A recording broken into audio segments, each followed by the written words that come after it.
Hello bro, it's me, it's Sai Sumosa.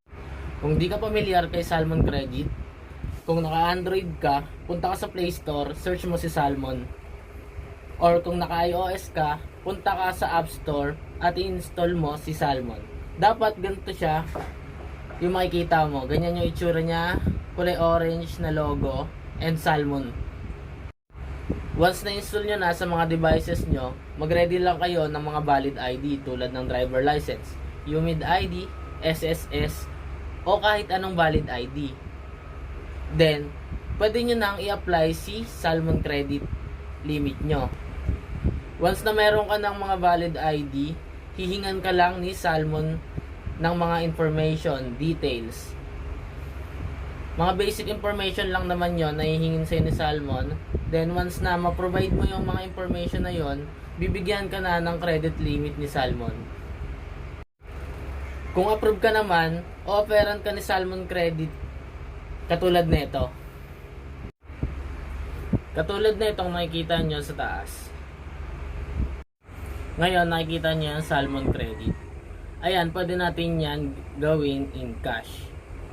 Pwede nyo rin siyang kunin kung ayaw nyo lahat. 2K, 3K, 4K, pwede yan. Ang process natin dyan is, yan, nakikita nyo yung QR Pay yan. Bibigyan ko kayo ng QR, then i-scan nyo lang yan.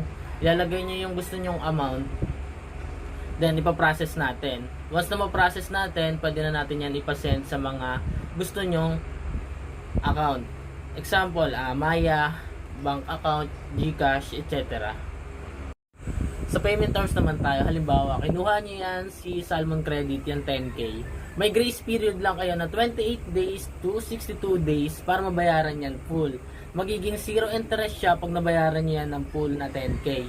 Pero, pag hindi nyo naman kayang bayaran ng 10K, pwede nyo siya maging monthly billing, which is nasa 200 to 300 pesos lang siya.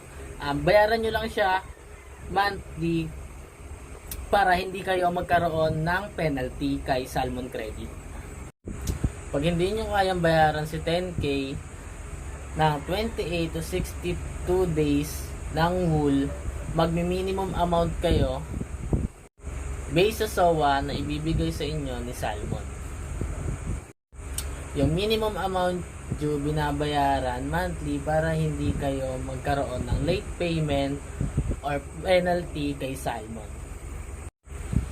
In case na interested kayo magpa-convert ng mga Salmon Credit nyo, i-message nyo lang ako dito sa Facebook, Sai Sumosa. Ayan, may 490 friends, 10K posts,